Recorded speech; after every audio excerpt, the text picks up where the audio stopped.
Australia का एक नया गेंदबाज अपनी घूमती गुगली से सचिन तेंदुलकर को बोल्ड कर दिया। सचिन निराश, पूरा स्टेडियम हैरान और उधर ब्राड हॉग भाई साहब किसी बच्चे की तरह उछलकर जश्न मना रहे थे, जैसे कोई बड़ी जंग जीत लिया हो। और फिर हॉग सचिन के पास जाकर बोले, एक ऑटोग्राफ दे दो, सबूत रखना है कि मैंने सचिन को आउट किया है। सचिन ने मुस्कुराकर सिग्नेचर किया और उस पर एक लाइन ऐसी लिखी जिसे देखने के बाद हॉग अंदर से हिल गए, उनकी रूह कांप गई। लेकिन उन्होंने मुस्कुराकर इस बात को टाल दिया, परंतु यह बात इतिहास के पन्नों में हमेशा के लिए अमर हो गई। तो दोस्तों, यह बात है साल 2007 इंडिया ऑस्ट्रेलिया के बीच खेले गए तीसरे वनडे मैच की, जिसमें रिकी पॉन्टिंग ने टॉस जीतकर पहले बैटिंग करने का फैसला किया। ये सीरीज ऑस्ट्रेलिया की साख बचाने के लिए रखी गई थी और ऑस्ट्रेलिया की तरफ से उनका सबसे खूंखार खिलाड़ी एडम गिलक्रिस्ट मैदान पर आए, जो रन नहीं सिर्फ छक्के लगाने और उड़कर कैच पकड़ने के लिए मशहूर थे। वहीं उनका साथ निभाने आए थे मैथ्यू हेडन, जो मैच को मजाक बनाकर खेलते थे। पहली गेंद पर प्रहार करना इनका पेशा हुआ करता था। भारत की तरफ से स्विंग के बाजीगर जहीर खान गेंद लेकर तैयार होते हैं, लेकिन पहले ही ओवर में हेडन ने इनको 2 चौके मारकर बता दिया कि सामने कोई ऐसी वैसी टीम नहीं, ऑस्ट्रेलिया टीम है। दुनिया की कोई भी टीम पहले कुछ ओवरों में बैटिंग साइड पर दबाव बनाने को देखती है, लेकिन ऑस्ट्रेलिया के साथ दिक्कत यह थी कि ये दोनों ड्रेसिंग रूम से सेट होकर मैदान पर कदम रखते थे, जिसकी वजह से सामने वाले टीम का दाव उल्टा पड़ जाता था। और आज भी कुछ ऐसा ही देखने को मिल रहा था। दोनों सभी गेंदबाजों पर प्रहार कर देते हैं। इन दोनों ने इतनी तेज बैटिंग करी कि ऑस्ट्रेलिया का स्कोर 10 ओवर की समाप्ति पर 61 रन हो जाता है। गिलक्रिस्ट और हेडन जिस अंदाज से चौके छक्के लगाते थे, उनके कॉन्फिडेंस को देखकर गेंदबाज बचने को देखने लगता था। और आज भी दोनों ने ऐसी बैटिंग करी कि उसे देख धोनी भी सोचने पर मजबूर हो गई। लेकिन फिर धोनी ने इरफान पठान के हाथ में गेंद थमाई और इरफान पठान ने खतरनाक दिख रहे एडम गिलक्रिस्ट को बोल्ड कर दिया। उसके बाद भारतीय खिलाड़ियों का एक जश्न देखिए।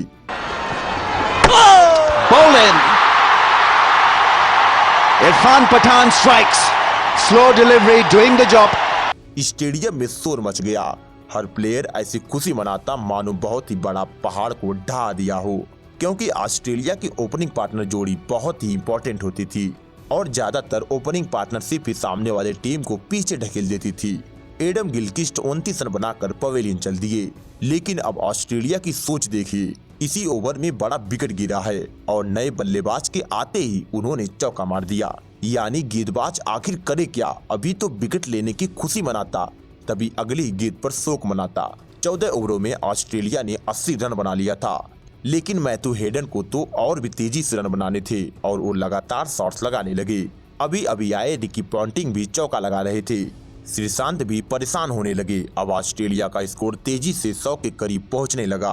तभी युवराज सिंह ने शानदार फील्डिंग करके गेंद को पकड़ा और हेडन को रन आउट करने का सुनहरा मौका जहीर खान ने गंवा दिया, क्योंकि जब रिप्ले में देखा गया तो पता चला कि जब जहीर ने स्टंप को हिट किया तब गेंद उनके हाथ में नहीं थी। इसकी वजह से हेडन आउट होते होते बच गए और इसके परिणाम स्वरूप अगले ही गेंद पर झन्नाटेदार चौका मारकर अपनी 50 पूरी कर लिया। ऑस्ट्रेलिया टीम को एक बार फिर एक ठोस शुरुआत मिल चुकी थी, क्योंकि 18 ओवरों में स्कोर 100 रनों के पार जा चुका था। उस वक्त 20 ओवरों से पहले कोई टीम 100 रनों तक पहुँच जाती थी तो यह बहुत बड़ी बात होती थी, क्योंकि उस समय टीमें 300 के पार जाने के बारे में नहीं सोचती थी। लेकिन ऑस्ट्रेलिया ऐसा बार बार करती थी। तभी हरभजन सिंह ने रिकी पॉन्टिंग को अपने दूसरा में फंसा लिया, परंतु जब रिप्ले में देखा गया तो पता चला कि वो आउट नहीं है। यानी आज किस्मत भी ऑस्ट्रेलिया के साथ ही थी। ऐसे में धोनी ने अपना दिमाग लगाया और इरफान पठान को गेंदबाजी पर बुलाकर अपने स्टंप के पास आकर कीपिंग करने लगे और उस दबाव में मैथ्यू हेडन धोनी के हाथों कैच थमा बैठी। इस विकेट के मिलते ही स्टेडियम में शोर मच गया, मानो भारतीय टीम ने मैच ही जीत लिया हो। Have they got him? Yes, they have. Almost a wide delivery. Big wicket, big let off for the Indians. Hayden will be disappointed with that effort. Hayden ने 60 रनों की तेज पारी खेली। 112 रनों पर ऑस्ट्रेलिया ने 2 विकेट गंवा दिया था।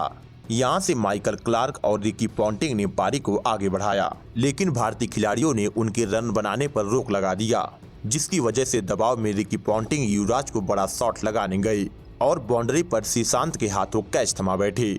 ऑस्ट्रेलिया टीम 28.2 ओवरों में 135 रनों पर 3 विकेट गंवा देती है।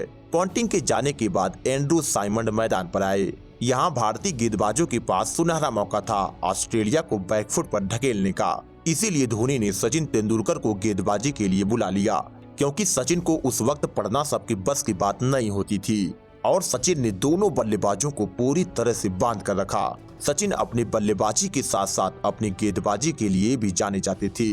उन्होंने अपनी घूमती गेंदों से कई मैच घुमा दिया था। इसके बाद ऑस्ट्रेलिया ने अपना हाथ खोला और इरफान पठान को आड़े हाथ लेकर रनों की बरसात कर दिया। उनको ऐसे ऐसे चौके लगाए जिसे देखने के बाद इरफान पठान भी हैरान हो गए, मानो रन नहीं उनका मजाक बना रहे हों। T20 वर्ल्ड कप में ऑस्ट्रेलिया भारत के सामने बुरी तरह हारी थी और उसके बाद तुरंत दोनों टीमों के बीच टक्कर हो रही थी, क्योंकि उस वक्त ICC के किसी भी टूर्नामेंट का विजेता ऑस्ट्रेलिया होती थी और भारत से हारने के बाद तो बदला लेने के उद्देश्य से यह मैच खेला जा रहा था। फिर अब तक शांत दिख रहे एंड्रू साइमन ने भी एक जोरदार सिक्स मार दिया। उसके बाद तो अपने नेचुरल शॉट्स लगाने लगे, क्योंकि अब 40 ओवरों का खेल खत्म हो चुका था और वो अब बचे के कुछ ओवरों में तेजी से रन बनाना चाहते थे ताकि ऑस्ट्रेलिया टीम एक बड़ा टारगेट सेट कर सके। लेकिन भारतीय गेंदबाज भी उधर घास छीलने नहीं गए थे, उन्होंने भी उन पर दबाव बनाए रखा। ऐसे में 43 ओवर की समाप्ति पर ऑस्ट्रेलिया का स्कोर 3 विकेट के नुकसान 217 रन होता है। क्लार्क का 50 पूरा हो चुका था और फिर साइमन ने युवराज को छक्का मारकर अपनी 50 भी पूरी कर लिया।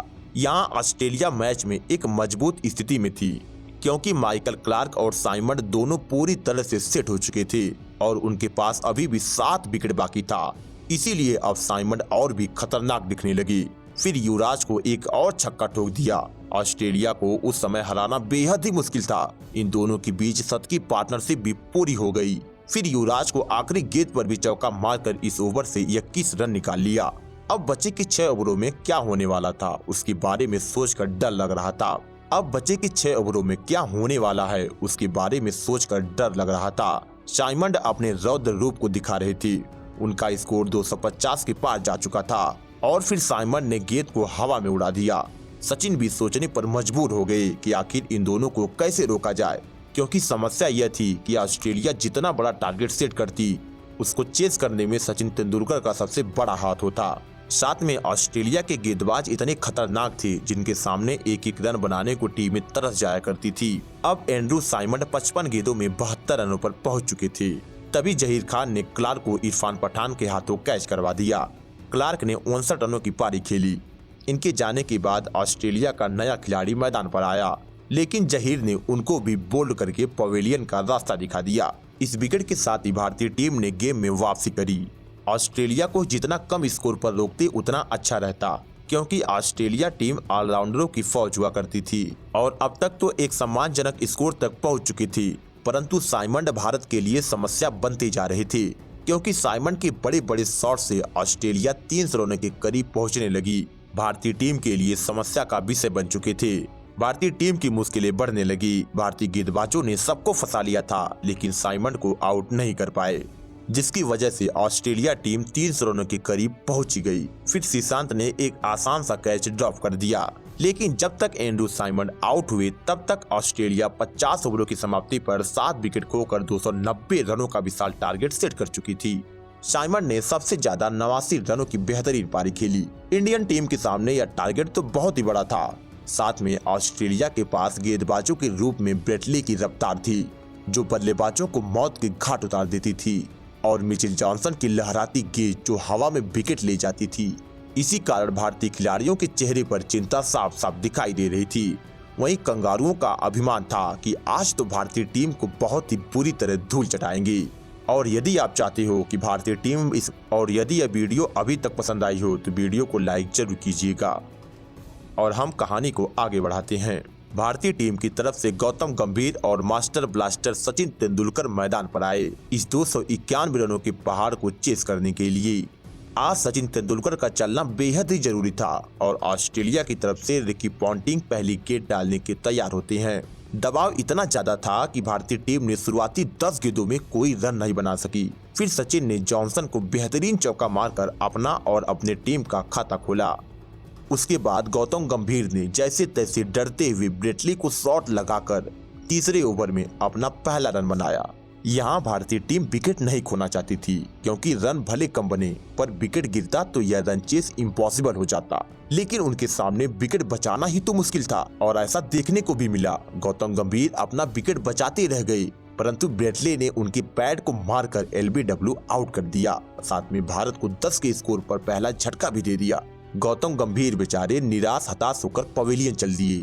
उस वक्त की ऑस्ट्रेलिया टीम ऐसे ही नहीं दुनिया पर राज करती थी। उनके पास बल्लेबाजी में गहराई थी, साथ में ऐसे घातक गेंदबाज थे जो पल भर में मैच को खत्म करने का दम रखते थे। गंभीर के जाने के बाद क्रीज पर आए रॉबिन उथप्पा और उन्होंने जब ब्रेटले की पहली गेंद देखी तो हैरान हो गए। इनको अगले ओवर में जॉनसन ने अपने स्विंग में फंसा लिया। यानी भारत के जितने भी नए युवा खिलाड़ी थे वो डर डर कर बल्लेबाजी कर रहे थे। ऑस्ट्रेलिया गेंदबाजों के सामने खड़ा होना भी मुश्किल हो गया था। और यह बात भारतीय खिलाड़ियों के साथ ही नहीं थी, पूरी दुनिया में हर टीम के साथ ऐसा ही हुआ करता था। उस वक्त की ऑस्ट्रेलिया टीम इतनी खतरनाक होती थी कि किसी भी टीम की पल भर में धज्जियां उड़ा के रख देती थी। ऐसे वैसे बल्लेबाज को कंगारू अपने पैरों की धूल समझते थे। इसीलिए सचिन तेंदुलकर को ऐसे ही भगवान नहीं कहा जाता है। उन्होंने अपने जमाने में एक से बढ़कर एक गेंदबाजों का सामना किया था। उस वक्त पूरी दुनिया में ऐसे गेंदबाज हुआ करते थे जो गेंद नहीं बल्कि मौत का फरमान लेकर आते थे। ऐसी गंभीर परिस्थिति में भी सचिन तेंदुलकर ने महान बनकर उनका डटकर सामना किया। इसीलिए आज सचिन को क्रिकेट का भगवान कहा जाता है। गौतम गंभीर, रॉबिन उथप्पा आसानी से आउट होकर पवेलियन चल दिए। अब सारा का सारा बोझ सचिन तेंदुलकर को ही संभालना था। रॉबिन उथप्पा बिना खाता खोले आउट हो गए। कंगारुओं ने शानदार शुरुआत कर दिया था। इनके जाने के बाद राहुल द्रविड़ मैदान पर आते हैं, लेकिन वो भी सिर्फ आए ही थे क्योंकि पिच पर तो रुक नहीं सके और ब्रेटले ने अपनी गेंद पर विकेटकीपर गिलक्रिस्ट के हाथों कैच करवाकर उनको पवेलियन का रास्ता दिखा दिया। ऑस्ट्रेलिया ने ऐसा कहर ढा दिया था कि भारतीय टीम पूरी तरह से बैकफुट पर जा चुकी थी। लेकिन दर्शकों में उम्मीद अभी भी जिंदा थी, क्योंकि सचिन तेंदुलकर क्रीज पर खड़े थे। राहुल द्रविड़ शून्य पर आउट हुए। अब वाइस कैप्टन युवराज सिंह मैदान पर आए। युवराज सिंह एक लौते ऐसे उभरते सितारे थे जिनको देखकर ऐसा लगता था कि यह खिलाड़ी आगे चलकर महान खिलाड़ी जरूर बनेगा। खैर, भारतीय टीम 6 ओवर की समाप्ति पर महज 26 रनों पर 3 विकेट गंवा चुकी थी और इस समय ऑस्ट्रेलिया टीम 42 रनों पर 0 विकेट थी। यानी दोनों टीमों के बीच का अंतर साफ साफ देखा जा सकता है। इसी समय ब्रेटले युवराज सिंह को कुछ कहते हैं ताकि युवराज सिंह गुस्सा हो जाए, क्योंकि T20 वर्ल्ड कप में युवराज ही वो बल्लेबाज थे जिन्होंने 6 छक्के मारे थे और ऑस्ट्रेलिया के खिलाफ 30 गेंदों में 70 रनों की तूफानी पारी खेली थी। इनकी पारी की ही वजह से ऑस्ट्रेलिया टीम उस मैच को हार गई थी। उसी प्रतिशोध बदले की भावना से कंगारू युवराज को चिढ़ा रहे थे कि दम है तो आज मार के दिखा। उसके बाद सचिन तेंदुलकर ने जॉनसन को चौका मारकर उनको करारा जवाब दिया कि बेटा एक को छेड़ोगे तो पूरी टीम तुमको पीटेगी। और उन्होंने इस चौके के साथ बता दिया कि हम मैच में भले ही पीछे हैं, लेकिन मैच अभी खत्म नहीं हुआ है। सचिन एक लौते ऐसे खिलाड़ी थे जिनको आउट करने के बाद सामने वाली टीम अपनी जीत पक्की मान जाती थी। उसके बाद युवराज सिंह और MS धोनी जैसे धुरंधर पैदा हुए जिनको देखने के बाद टीमें कांप जाया करती थी। बाकी नए नए खिलाड़ियों का कोई भरोसा नहीं हुआ करता था, कोई आया गया किसी से कोई मतलब ही नहीं था। उसके बाद सचिन ने ब्रेटले को भी चौका जड़ा। सचिन और ब्रेटले की टक्कर देखने में हर किसी को मजा आता था, क्योंकि दोनों ही एक दूसरे के खिलाफ चढ़कर खेलते थे और यहीं से खेल में ट्विस्ट पैदा होता था, क्योंकि ऑस्ट्रेलिया सचिन को ही आउट करना चाहती थी ताकि बाकी खिलाड़ी हताशा में अपने विकेट देकर चले जाएंगे। और भारतीय टीम के नजरिए से सचिन का पिच पर खड़े रहना उतना ही जरूरी था जितना कि ऑस्ट्रेलिया का सचिन को आउट करने का। इनके साथी युवराज भी अब चौके लगाने लगे। सचिन तो अपने अंदाज में बैटिंग कर रहे थे। दोनों ने पारी को संभाल लिया। जहां लगातार विकेटों का पतन हो रहा था तो वहीं अब इन दोनों की ताबड़तोड़ बैटिंग देखने को मिल रही थी। अचानक से वक्त बदला, हालात बदल गए और बल्लेबाजी करने का तरीका भी बदल गया। ऑस्ट्रेलिया के हर गेंदबाज ने अपना दम लगाकर गेंदबाजी करी, लेकिन इन दोनों पर कोई असर नहीं हुआ। अब तो टीम का स्कोर भी 50 रनों के पार पहुंच गया। युवराज के बारे में किसको नहीं पता था कि वो क्या कर सकते हैं। ऑस्ट्रेलिया को इसी बात का डर सता रहा था। भारतीय दर्शक जश्न मना रहे थे। जो ऑस्ट्रेलिया कुछ समय पहले मैच में पकड़ बनाई थी वहीं अब परेशान हो चुकी थी, क्योंकि दोनों के बीच 50 रनों की पार्टनरशिप भी पूरी हो गई। सचिन तेंदुलकर के सामने ब्रेटले जैसा खूंखार गेंदबाज भी बेबस हो चुका था। यहां से भारतीय टीम को 30 ओवरों में 216 रन बनाना था। यानी इन दोनों ने मिलकर लगभग मैच को अपनी तरफ ला दिया था। ऑस्ट्रेलिया के जितने भी मेन गेंदबाज थे सब बेबस हो गए। कंगारुओं को बहुत ही बुरी तरह पीटने लगी। साथ में जिस तरह से चौके लगा रहे थे उससे ऑस्ट्रेलिया चिंतित होने लगी। अब भारतीय टीम का स्कोर भी 100 रनों के पार पहुंचने लगा। तब रिकी पॉन्टिंग ने ब्रॉड हॉक के हाथ में गेंद थमा दिया। युवराज ने उनकी पहली गेंद पर चौका जड़ दिया। यह गेंदबाज विकेट लेने आया था और युवराज उन पर ही टूट पड़ते हैं, क्योंकि फिर से एक चौका मारकर उन पर भी दबाव ला दिया। यहाँ रिकी पॉन्टिंग के लिए मुश्किलें और भी बढ़ने लगी। फिर सचिन तेंदुलकर की इसी शॉट के साथ भारतीय टीम ने 100 रनों का आंकड़ा भी पार कर लिया। उसके बाद हॉक को युवराज सिंह ने झन्नाटेदार 6 मारकर अपनी 50 पूरी किया। भारतीय दर्शक खुशी से झूम रहे थे, क्योंकि भारतीय टीम अब जीत के करीब बढ़ रही थी। लेकिन तभी एक अनहोनी हो जाती है। शायद किसी की नजर लग गई, क्योंकि ब्रॉड हॉक ने सचिन तेंदुलकर को आउट कर दिया। Oh, he's bowled him. Sachin Tendulkar has been bowled. Hogg की घूमती गेंद को सचिन कट करने गए और गेंद सीधा स्टंप को जा लगी। इस एक विकेट ने इस मैच को यादगार बना दिया, क्योंकि ब्रॉड हॉक सचिन का विकेट लेकर किसी बच्चे की तरह उछलने लगे। ऑस्ट्रेलिया टीम को इस विकेट की अहमियत अच्छे से पता थी। सचिन को आउट करना बहुत बड़ी बात होती थी और ब्रॉड हॉक के लिए यह पल यादगार बन गया था। सचिन का विकेट लेने के बाद भी हॉक को अपनी गेंदबाजी पर भरोसा ही नहीं हो पा रहा था कि मैंने सचिन को आउट कर दिया है, और इसी के चक्कर में वो अपनी भावनाओं पर काबू नहीं रख सके। और जब रात हुई तो वो सचिन के कमरे में गए, उसी तस्वीर को लेकर जिसमें उन्होंने सचिन को बोल्ड किया था। उन्होंने जाकर कहा कि क्या आपका एक ऑटोग्राफ मिल सकता है, ताकि सबूत रहे कि मैंने आपको आउट किया है। सचिन मुस्कुराकर सिग्नेचर करते हैं, लेकिन उस सिग्नेचर के ऊपर कुछ लिखा हुआ था, this will never happen again, यानी यह दोबारा नहीं होगा। इसे देखने के बाद ब्रॉड हॉक अंदर से हिल गए, उनकी रूह कांप गई, लेकिन फिर मुस्कुराकर इस बात को टाल दिया। उसके बाद सचिन और ब्रॉड हॉक का सामना न जाने कितनी बार हुआ, लेकिन फिर भी हॉक को विकेट नहीं मिल सका। सोचो, सचिन तेंदुलकर ने कहकर एक चैलेंज दिया था कि ब्रॉड हॉक तुम हमें दोबारा कभी आउट नहीं कर पाओगे। सचिन तेंदुलकर का एक कॉन्फिडेंस देखिए। आज या कल की बात नहीं है, सचिन ने ठान लिया था कि कुछ भी हो जाए लेकिन यह गेंदबाज मेरा विकेट नहीं लेगा।